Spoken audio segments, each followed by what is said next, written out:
아담이 마귀의 꼬임에 넘어가서 범죄를 하게 됐죠.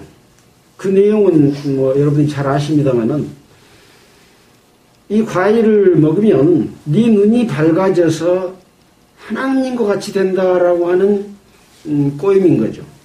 그러니까 마귀의 원래 실체는 이사야서 14장에 나와 있는 것처럼 천사가 하나님과 지극히 높은 자와 비길이라 하고 하나님을 도전하는 일에서부터 시작이 됐습니다.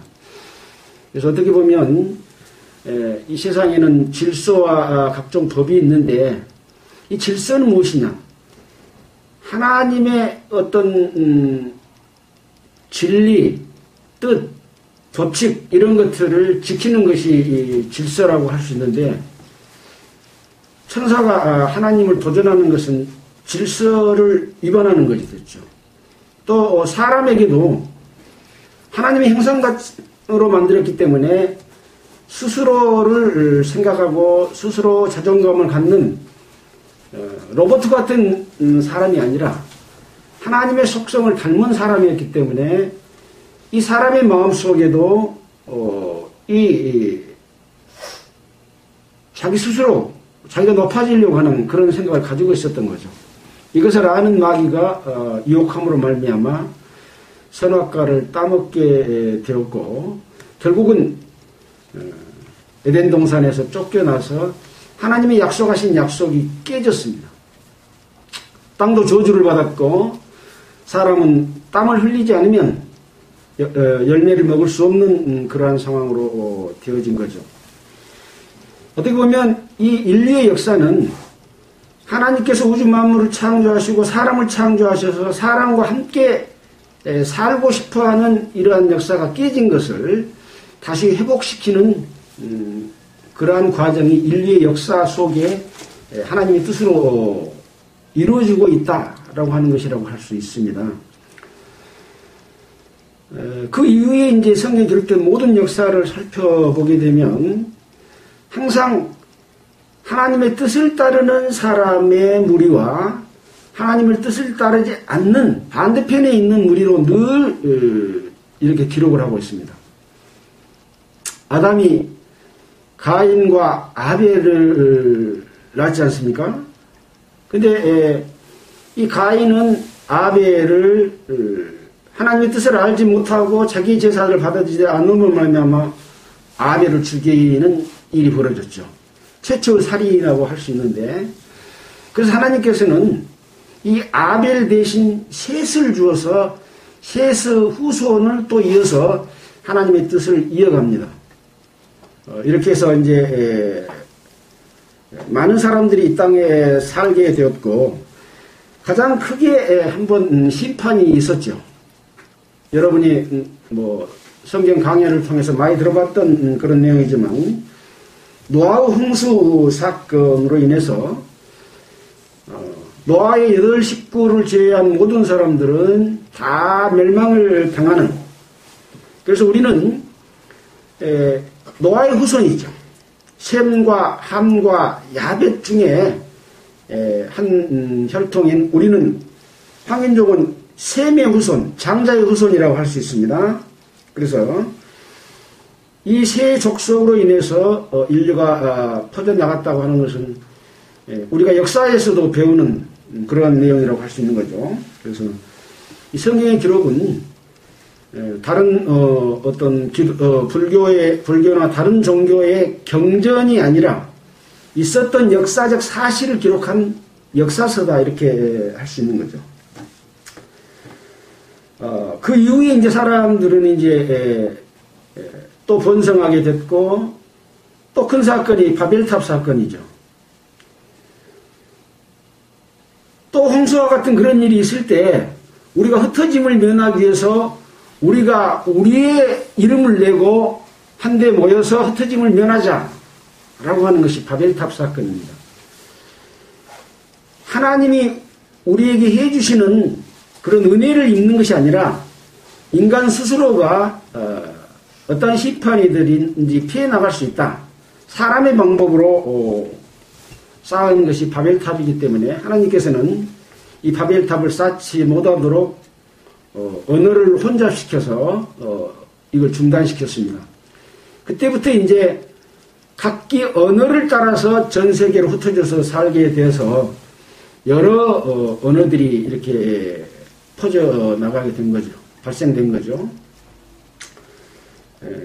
이러한 역사 속에서 이제 진행되어 오면서 이 셋의 후손, 노아의 후손에 이어서 아브라함을 택하는 일이 있게 됩니다.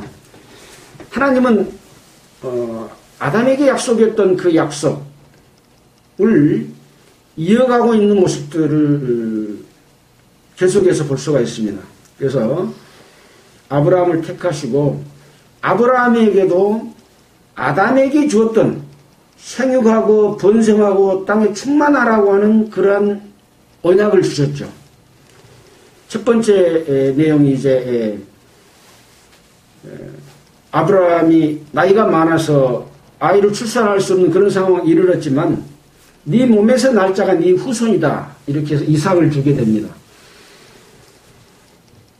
아브라함은 하나님께서 이삭을 바치라고 했을 때 이삭을 드리면서 아브라함이 이삭을 통해서 주시겠다고 하는 약속을 믿었기 때문에 설령 죽이더라도 이삭을 다시 살릴 것을 믿었다. 이렇게 신약 성경에서 그것을 밝혀주고 있지 않습니까?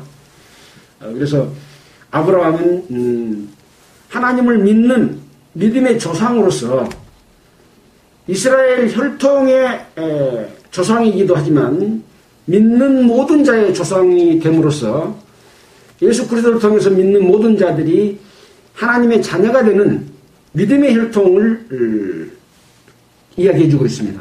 여기에는 유대인이나 이방인이나 차별이 없다 이렇게 이야기하고 있습니다. 그래서 하나님께서 역사에 가시는 이 역사는 성경에서 보여준 것처럼 두 줄기로 계속해서 하나님의 편과 사람의 편을 이야기해주고 있지만 하나님께서는 이 아브라함을 통해서 이스라엘 백성들을 구원하고 인도해 나가는 과정들을 우리에게 보여주고 있는 거죠. 그래서 우리는 창세기 이후에 출애굽기서를 공부를 했습니다. 이제 아브라함과 이삭과 야곱의 하나님, 이것은 하나님의 언약이 이어져 내려오고 있는 과정 가운데서 이제 야곱은 이삭에 낳은 아들이죠. 이삭, 야곱. 야곱이 12아들을 낳았습니다.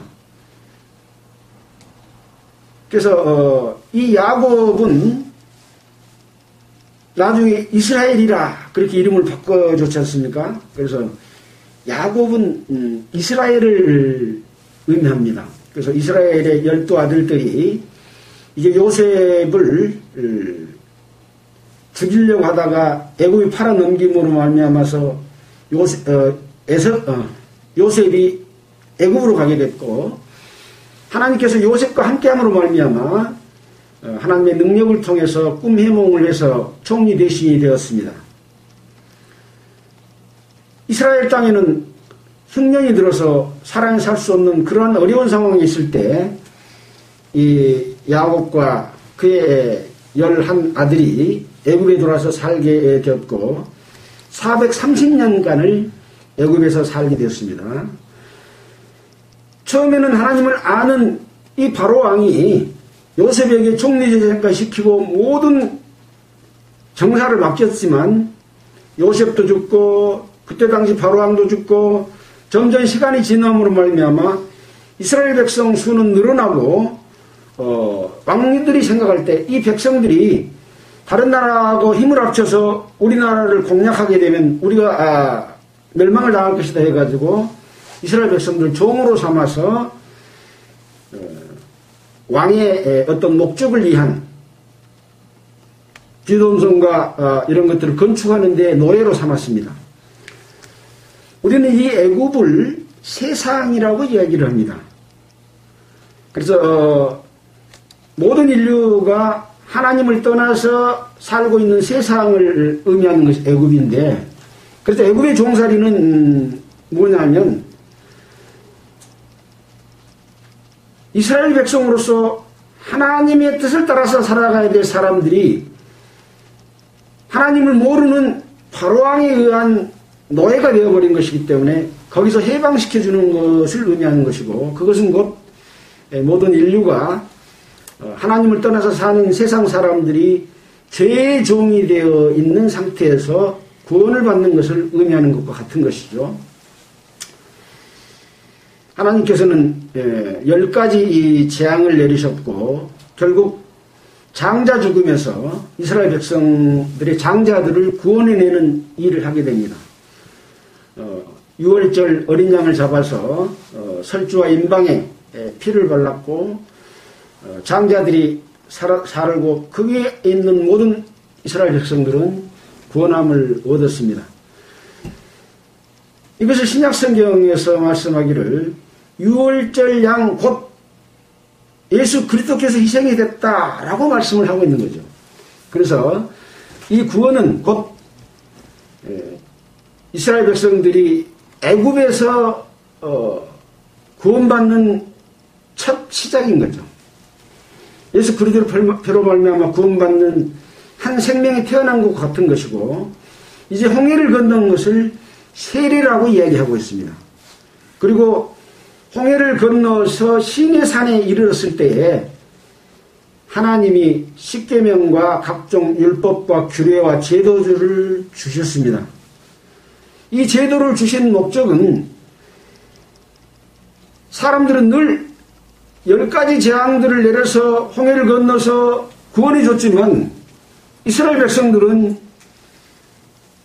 하나님을 원망하고 모세를 원망하고 자기 뜻대로 원하는 대로 자기 즐거운 대로 살지 못함으로 말미암아 원망했던 이런 일들을 저짐으로 말미암아 모든 사람들이 범죄할 수밖에 없는 그러한 속성을 가진 사람들이라는 것을 하나님께서는 아시고 하나님과 사람 사이에 살 수 있는 길을, 하나님이 함께 할 수 있는 길을 알려주신 것이 바로 십계명이고 각종 규례와 제도와 율법들인 거죠. 그래서 출애굽기서의 내용과 레위기서의 내용과 민수기의 내용들은 동일한 내용들이 반복해서 기록이 되어 있고 연결이 되어 있습니다.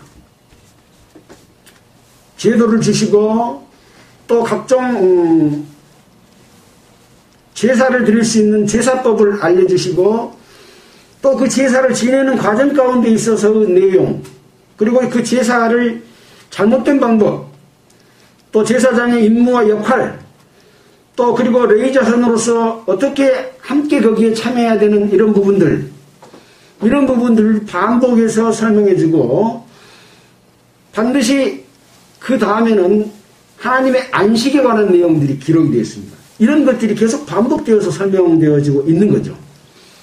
이것이 곧 하나님이 자기 백성 이스라엘을 향한 뜻이라고 할 수가 있습니다. 지금 우리 이방인들에게는 율법을 직접 주지 않았잖아요.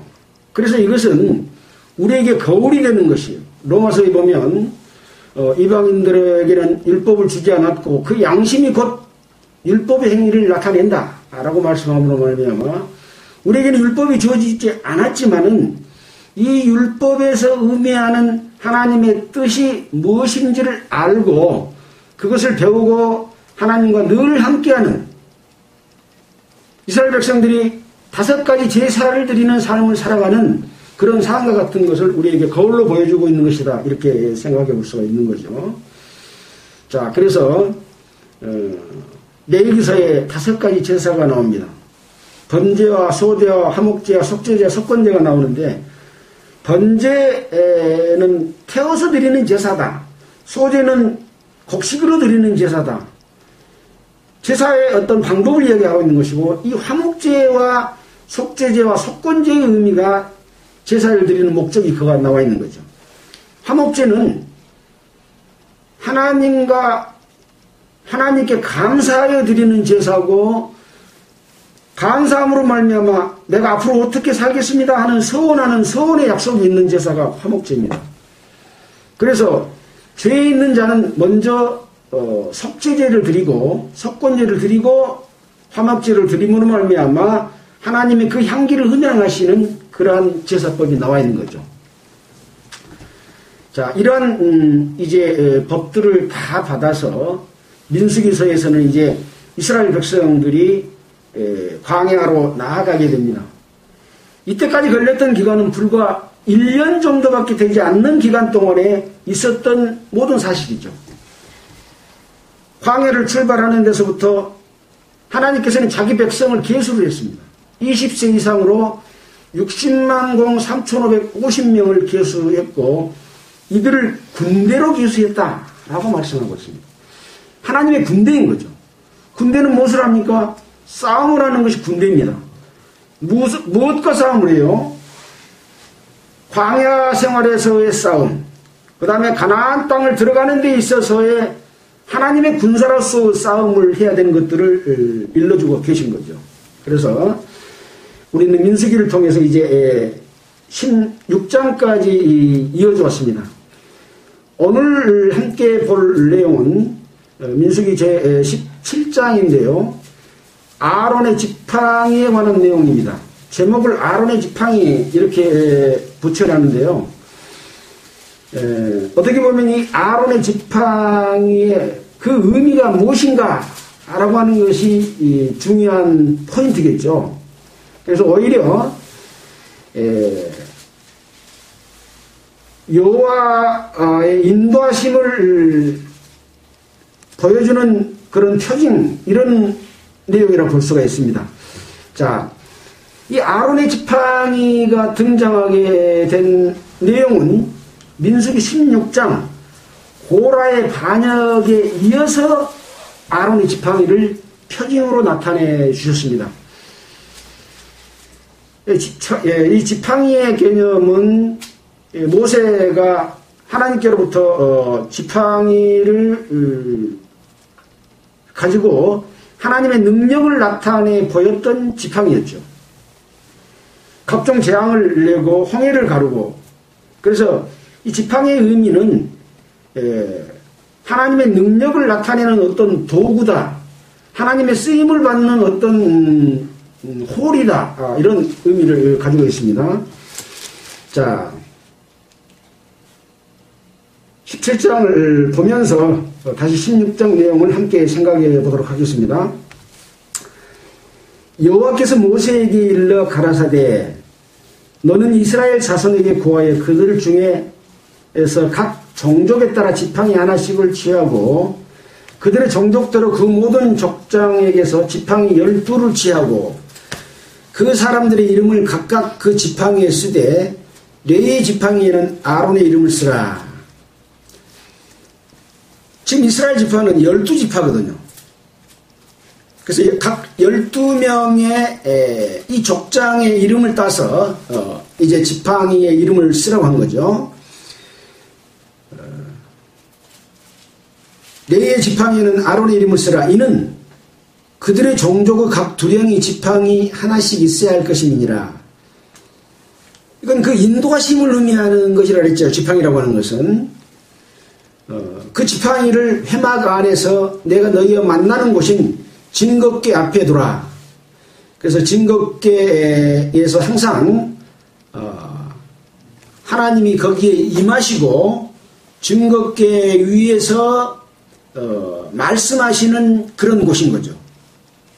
거기에 하나님이 그 말과 내용들이 그곳에서 이루어지는 것이기 때문에 증거궤 앞에 두라. 내가 택한 자의 지팡이는 싹이 나리니 이곳으로 이스라엘 자손이 너희를 대하여 원망하는 것을 하는 말을 내 앞에서 그치게 하리라. 그러니까 고라의 반역으로 인해서 누가 지금 이스라엘 백성들을 인도해내고 그 지팡이의 역할을 하고 있는지 하는 것들을 하나님께서 일러주시겠다. 12지파의 각 지팡이들이 다 있지만 그 지팡이가 인도자가 아니라 지금 하나님께서 말씀해 주신 그 지팡이를 가지고 있는 자들의 지팡이를 싹이 나게 해가지고 이스라엘 자손이 원망하는 것을 그치게 한다. 그 말은 무슨 말일까요? 불평과 불만을 가지지 않고 하나님의 뜻대로 따르도록 순종하도록 하는 그런 의미가 있는 거죠. 그래서 고라의 반역을 생각해 볼 수 있도록 하는 말씀과 연결되어 있는 것입니다. 고라의 반역은 어떤 내용이었습니까? 고라도 레위 자손입니다. 레위는 게르손과 고핫과 무라리라고 하는 세 아들이 있고, 레위의 아들인 고핫에서 이스라엘을 낳았고, 이스라엘에서 고라가 탄생됐죠. 그러니까 레위로 말하면 고라는 증손자입니다. 그러면 아론과 모세는 어떻습니까? 게르손의 아들인 아므람을 통해서 아론과 모세를 낳았습니다. 역시 이 레위로 말하면 증손자죠. 그래서 아론과 모세와 고라는 사촌지간입니다.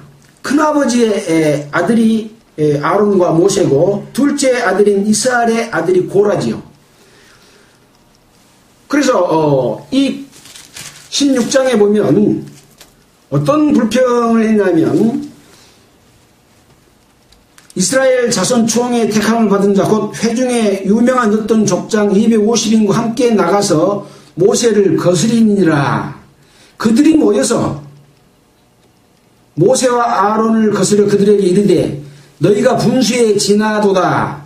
회중이 다 각각 거룩하고 여호와께서도 그들 중에 계시거늘 너희가 어찌하여 여호와의 총위 위에 스스로 높이느냐.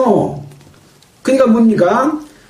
사촌지간이고 우리 가운데도 하나님이 함께 하시다. 우리도 다 거룩하다. 그런데 왜 아론과 4명의 아들 중에 두 명의 아들은 다른 물로 제사를 드리다가 죽었잖아요. 이 2명에게만 제사장의 역할을 주고 자기는 대제사장으로서 우리에게 제사를 드리는 모든 각종 그 일을 함에 있어서 너희는 시키는 자가 되고 우리는 그것을 따라서 하는 자가 되어야 되냐. 왜 너희가 스스로 총회 위에서 스스로 높아져 있는 자리에 있냐 하고 항의를 하는 거죠. 어떻게 보면 인간적으로 생각해 보면 그럴 수 있겠다라고 생각할 수 있는 거죠. 근데 무엇을 놓치고 있습니까? 하나님께서 모세를 통하여 말씀하시니라. 하나님께서 모세를 통하여 말씀하시니라. 모세에게 명한 대로가 출애굽기, 레위기, 민수기서에 몇 번 나왔습니까? 이루 헤아릴 수 없을 만큼 많은 내용을 여호와께서 모세에게 말씀하시니라. 그리고 모세와 아론과 백성들에게 전달해주는, 그리고 모세를 통해서 그런 일들을 하고 있음으로 말미암아 하나님이 어떤 일을 하는 데 있어서 지팡이의 역할을 하고 있다라고 하는 그런 의미를 놓친 거죠. 자, 그래서 모세가 그 250명과 이 반역하는 고라와 아비람과 누굽니까? 다단과 온 앞에 엎드렸습니다. 만약에 왕의 역할을 했었다고 한다면 엎드렸겠습니까? 감히 왕인 나에게 반역을 해야 하고 목을 댕강 잘랐겠죠. 그러나 엎드려서 누가 거룩한 것인지 하나님이 이끌어 가신지를 향로에 불을 담고 다 모여서 하나님의 결과를 우리가 들어보자 라고 했고, 이들이 다 회막 문 앞에 모여서 결국은 어떤 결론이 났습니까? 29절에 보면 이 사람들이 죽음에 모든 사람과 일반이요 그들이 당하는 벌이 모든 사람의 당하는 벌과 일반이면 여호와께서 나를 보내심이 아니오니와 만일 여호와께서 새 일을 행하사 땅으로 입을 벌려 이 사람들과 그들의 모든 소속을 삼켜 산채로 음부에 빠지게 하시면 이 사람들이 과연 여호와의 멸한 것인 줄 여호와를 멸시하신 것인 줄 너희가 알리라 라고 말씀이 마치는 동시에 땅이 갈라져 가지고 그들을 삼켜버렸습니다. 이런 결과를 가져오게 된 거죠. 자, 땅이 그 입을 열어 그들과, 이제 다단과 여기서는 아비람을 이야기합니다. 그 가족과 고라에게 속한 모든 사람과 그 물건을 삼키매 그들과 그 모든 소속이 산채로 땅에 빠지며 음부에 빠지며 땅이 그 위에 아파하니 그들이 총회 중에서 망하니라. 총회 중에서 망했다 라고 하는 거죠. 총회가 다 망했습니까? 아닙니다. 총회 중에서 반역한 자들이 망했다라고 하는 것이죠. 자, 그래서 그 이후에 35절에 보면 여호와께서로서 불이 나와서 분향하는 250인을 소멸했습니다. 결국은 유명하다고 하는 족장 250인도 함께 불로서 소멸당했고, 반역하는 고라와 그 일당 중간에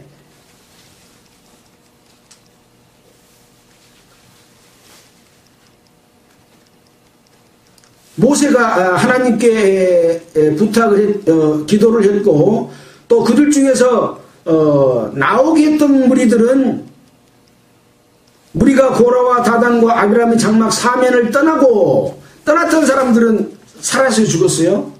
비록 반역에 가담했지만 그 무리와 끝까지 함께하지 않고 빠져나온 사람들은 살 수 있었다. 그래서 하나님의 인도하심을 거역한 자들에 대한 어떤 하나님의 심판을 나타내 보였습니다. 41절에 보니까요, 이튿날 이스라엘 자손의 온 회중이 모세와 아론을 원망하면서 여호와가 너희가 여호와의 백성을 죽였다 하고, 또 회중이 오히려 그것이 교훈을 삼지 못하고 또 원망을 하는 그런 일이 일어나서 연병이 나서 또 14,700여 명이 죽는, 아니 어저께 그런 일이 일어났는데 또 원망을 해서 또 14,700명이 죽는 사건을 보여주고 있습니다. 여러분, 이스라엘 백성들이 좀 너무 멍청하지 않습니까? 현실을 직시하지 못하고 하나님의 뜻을 알지 못하고 계속해서 이러고 있는 거죠. 이것이 곧 나의 모습과 같은 거예요. 내가 하나님을 향해서 늘 잘못된 판단과 생각을 갖고 하나님의 뜻을 알지 못하고 늘 오해하고 잘못된 길을 가서 범죄하는, 하나님을 원망하는 믿음의 생활을 살지 못하는 그런 이스라엘 백성들, 그런 하나님의 자녀들을 의미한다라고 생각할 수가 있는 거죠. 그 이후에 이제 17장에서 아론의 지팡이를 통해서 하나님이 이 아론과 함께한다, 아론의 인도하심에 하나님의 역사가 늘 지금 함께하고 있다라고 하는 것을 보여줌으로 말미암아 이스라엘 백성들 죽이려고 이걸 알려줄까요? 아니죠. 이것을 통해서 이스라엘 백성들이 이제 반역하지 말고 살 길을 주시기 위해서 이 지팡이를 표징으로 세우신 거죠. 자, 보겠습니다. 그 지팡이를 해막 안에서 내가 너희와 만나는 곳인 증거궤 앞에 두라. 내가 택한 자의 지팡이에는 싸게 나리니 이것으로 이스라엘 자손이 너희를 대하여 원망하는 말을 내 앞에서 그치게 하리라. 그치게 하면 방금 고라의 사건처럼 그렇게 죽는 일이 없겠죠. 모세가 이스라엘 자손에게 고함해 그 족장들이 각기 종족대로 지팡이 하나씩을 그에게 주었으니 그 지팡이 합이 12이라. 그 중에 아론의 지팡이가 있었더라. 모세가 그 지팡이들을 증거의 장막 안 여호와 앞에 두었더라.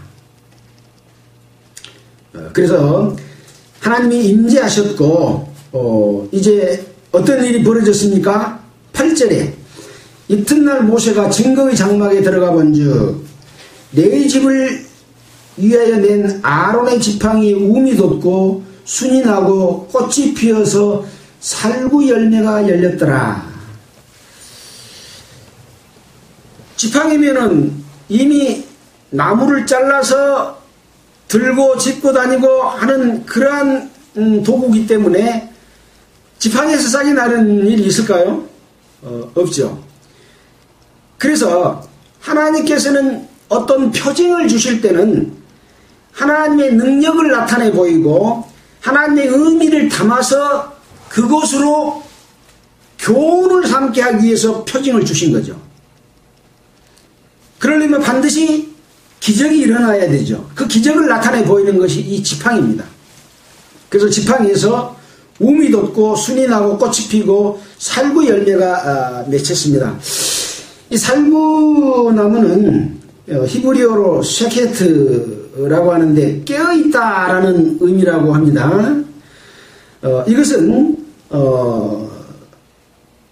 깨어지키다라고 하는 뜻의 셰카드에서 비롯된 그런 말이다라고 하는 거죠.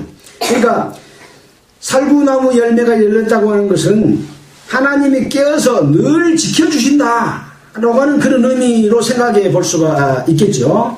어떻게 보면 이렇게 지켜주심으로 말미암아 이스라엘 백성들이 이제 죽음을 보지 아니하고 산소망을 가지고 하나님과 함께 영생할 수 있는 길을 주신 것이다 라고 할 수 있는 거죠.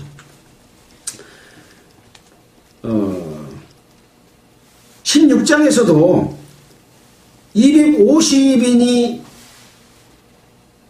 분향하는 향로를 가지고 왔을 때 그들의 행위는 잘못됐지만 하나님 앞에 드리는 향로는 거룩하다라고 말씀을 하면서 그 향로를 쳐서 제단을 쌓는 편처를 만들었습니다. 그리고 이스라엘 자손에게 표가 되게 하리라 하신지라. 그래서 제사장 엘라살이 불탄 자들이 드렸던 놋 향로를 쳐서 제단을 쌓아서 이스라엘 자손의 기념물이 되게 하셨으니 이는 왜 그랬냐?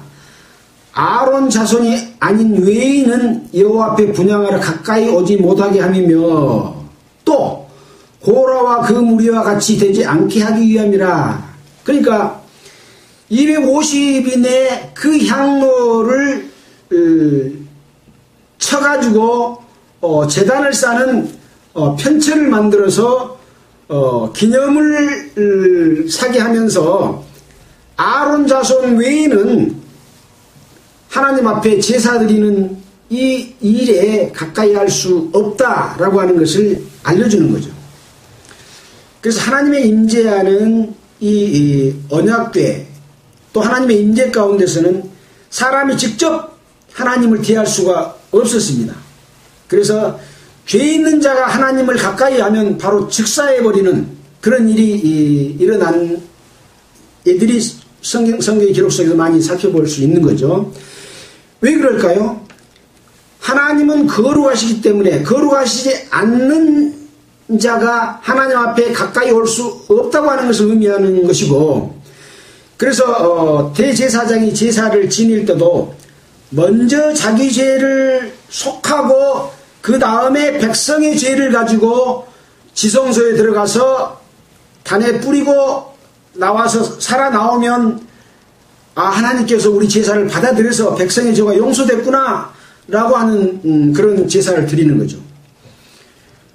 이건 무엇을 의미하겠습니까? 지금은 제사를 드려서 이렇게 속지 않은 제사를 이스라엘 백성 외에는 안 드립니다. 이스라엘 백성들은 6월절을 지키면서 하잖아요. 그러나 이방인들은 그런 일이 없잖아요. 왜 그렇습니까? 예수 그리스도께서 6월절 어린 양으로 염소와 송아지 피로 아니하고 자기 피로 영원한 속죄를 주사 단번에 성소에 들어가셨느니라 라고 하셨습니다. 이 영원한 속죄라고 하는 것은 한 번 제사를 드리고 그 효과는 영원히, 그래서 늘 드리는 제사에 제사를 드리는 것이 아니라 하나님 앞에 잘못을 돌이켜 회개하고 하나님께 나아가면 구원받는 하나님의 백성의 죄를 늘 하나님의 우편에서 강구하시고 우리를 용서해 주는 제사를 이 대제사장이신 예수께서 드려주기 때문에 다시 제사 드릴 필요는 없는 거죠. 그러나 이스라엘 백성들은 이 대제사장이 먼저 자기 죄를 속하고 그 다음에 백성 죄를 용서하는 제사를 드렸던 거죠. 자, 이 제사를 드리는 데 있어서 출애굽기 레위기서에 제사의 방법들이 자세하게 나와 있습니다. 애물은 무엇을 쓰고 그 애물로 제사를 드릴 때는 누가 드리고 그 역할은 뭐고 이것을 또 옮기고 다시 진을 치고 했을 때는 누가 이것을 뜯어 옮기고 가지고 갈 때는 누가 가지고 가고 모든 역할들을 다 다르게 하고 특히 대제사장과 제사장의 역할은 각기 달라서 우리에게 표징으로 보여줬던 게 아까 말씀드렸지만 아론의 두 아들은 4명이었는데 두 아들이 다른 돌로 제사를 드리다가 죽었잖아요. 그러니까 하나님의 방법이 아닌 방법으로 예배를 드리면 안 된다라는 것과 같은 거죠. 지금은 제사가 아니라 예배잖아요. 예배.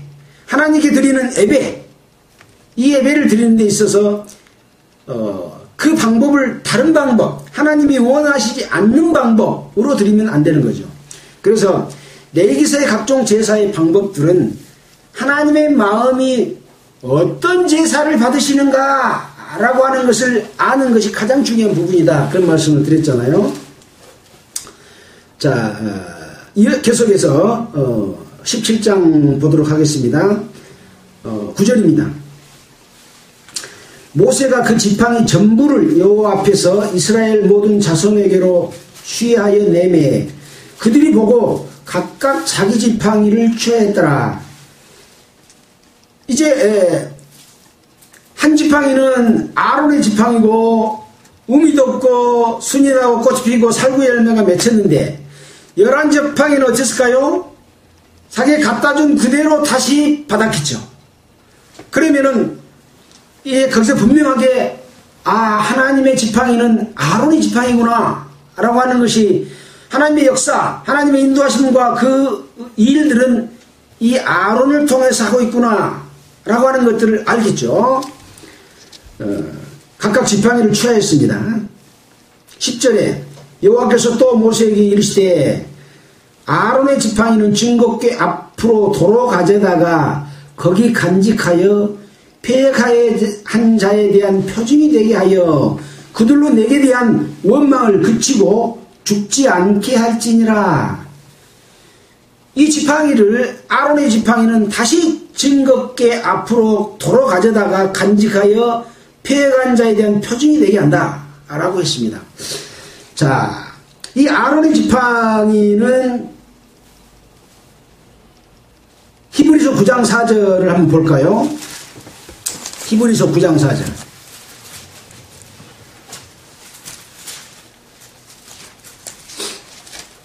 이스라엘 백성들은 이제 늘 천막을 옮기며 진을 치고 이동해 가서 살 때 늘 이 언약궤를 먼저 앞세워서 이동을 했잖아요.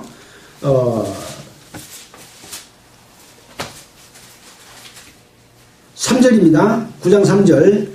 또 휘장 둘째 휘장 뒤에 있는 장막을 지성소라 일컫나니 금향로와 사면을 금으로 산 언약궤가 있고 그 안에 만나를 담은 금 항아리와 아론의 쌍난 지팡이와 언약의 비석들이 있고 그 위에 속죄소를 덮는 영광의 그룹들이 있으니 아까 이 영광의 그룹 위에 하나님께서 말씀하시는 그 언약궤 위에 있는 그런 그룹들이죠. 이것들에 관하여는 이제 낱낱이 말할 수 없노라. 이 모든 것이 이같이 예비하였으니 제사장들이 항상 첫 장막에 들어가서 섬기는 예를 행하고 오직 둘째 장막은 대제사장이 홀로 1년 1차씩 들어가되 피 없이는 아니하나니 이 피는 자기와 백성의 허물을 위하여 드리는 것이라. 성령이 이로써 보이는 것은 무엇이냐? 첫 장막에 서 있을 동안에 성소에 들어가는 길이 아직 나타나지 아니한 것이라. 이 장막은 현재까지 비으니 이에 의지해 드리는 예물과 제사가 섬기는 자로 그 양심상 온전케 할 수 없나니 이런 것은 먹고 마시는 것과 여러 가지 씻는 것과 함께 육체의 예법만 되어 개혁할 때까지 맡겨둔 것이라. 이스라엘 백성들이 늘 제사를 드렸던 것은 이제 길이 온전하게 트여지지 못했습니다. 그러나 예수께서 제사를 드림으로 말미암아 예수님이 십자가에 못 박혀 돌아가실 때에 이 성소와 지성소의 사이에 이런 커튼이 쳐져 있는 걸 휘장이라 그러잖아요.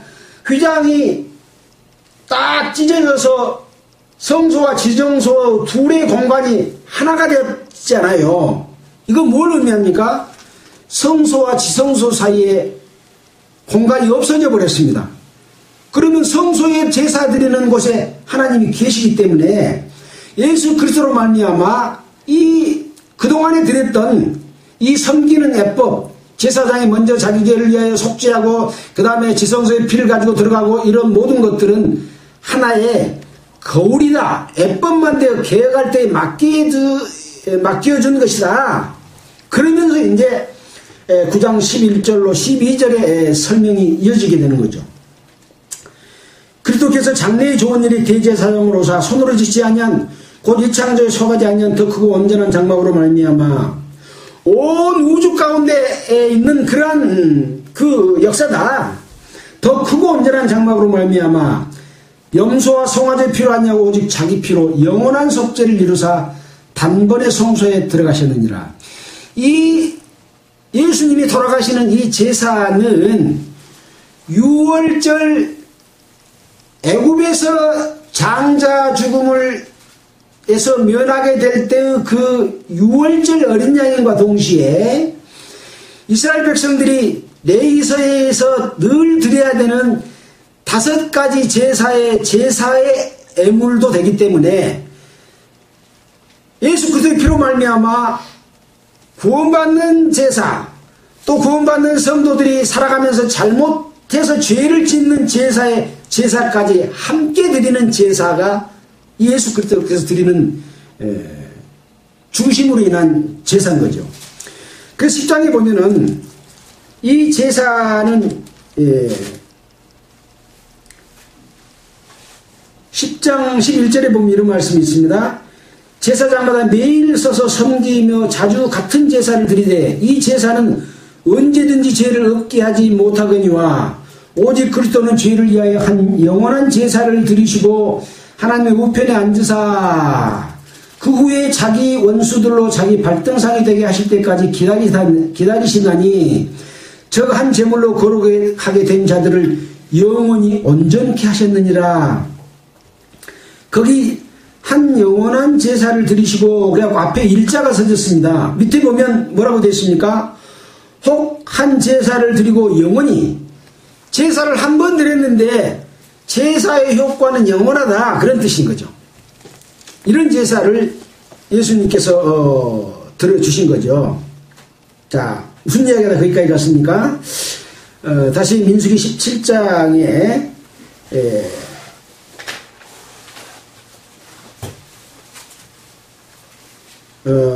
이 패역한 자에 대한 표징이 되게 하여 그들로 내게 대한 원망을 그치고 죽지 않게 할지니라.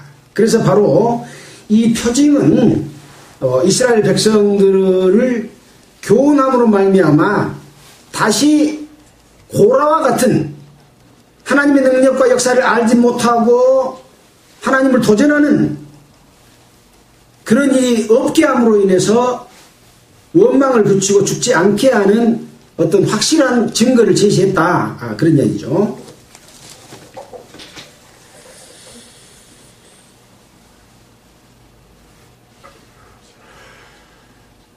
11절입니다. 모세가 곧 그같이 하되 여호와께서 자기에게 명하신 대로 하였더라. 이렇게 해서 이제 고라의 사건에 관한 심판과 고라와 함께 반역했던 250명의 이 각 족속의 유명한 족장들, 두령들을 불러 심판하고 그 향로를 편체를 만들어서 제단을 사는 편체를 만들어서 기념물이 되게 했고 거기에 두 가지, 하나는 외인들은 아론 자손의 외인들은 여호와 앞에 분향하러 가까이 못하게 하는 것이고 또 고라 무리와 같이 반역하지 않도록 하는 교훈을 줌과 동시에 17장에서는 아론의 지팡이에 싹을 나고 열매 맺게 함으로써 또한 이것을 표징으로 삼아서 이제 고라처럼 죽는 일이 없도록 하기 위한 어떤 표징을 세워주셨습니다. 자, 이 정도 되면 또 중간에 아까 그 다음날 또 원망해가지고 연병으로 14,700명이 죽었던 이런 일이 있었고 이제 아론의 쌍난 지팡이 열매까지 보여줬으면 뉘우칠만 하기도 해야 안 해요? 깨달을만 하기도 해야 안 해요? 아니 미련한 자는 미련한 곡식을 절구통에 이렇게 갈아도 껍질이 안 벗겨진다고 하는 그 자문의 말씀이 있잖아요. 이스라엘 백성들이 이렇다니까요. 12절과 13절이 그걸 이야기하고 있습니다. 볼까요? 이스라엘 자손이 모세에게 말하여 가라되 보소서 우리는 죽게 되었나이다. 망하게 되었나이다. 다 망하게 되었나이다. 가까이 나아가는 자 곧 여호와의 성막에 가까이 나아가는 자마다 다 죽사오니 우리가 다 망하여야 하리까? 또 청개구리 같아요.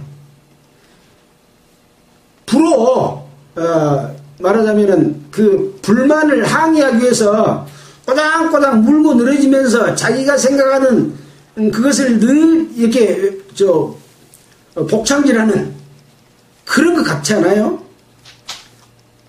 아니 지금 표징을 2개를 세워준 것은 하나님의 질서와 하나님의 역사심을 나타내 보여주고 기적 보여주고 능력을 보여줌으로써 이제 2가지 사항을 지키면 죽어야 살아요? 살잖아요.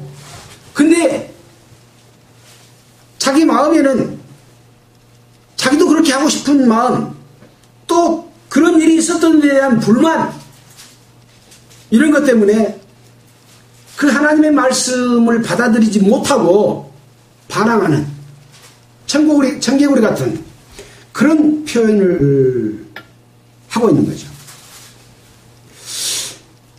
차라리 이스라엘 백성들이 모세에게 말하면서 우리는 이제 살게 되었나이다.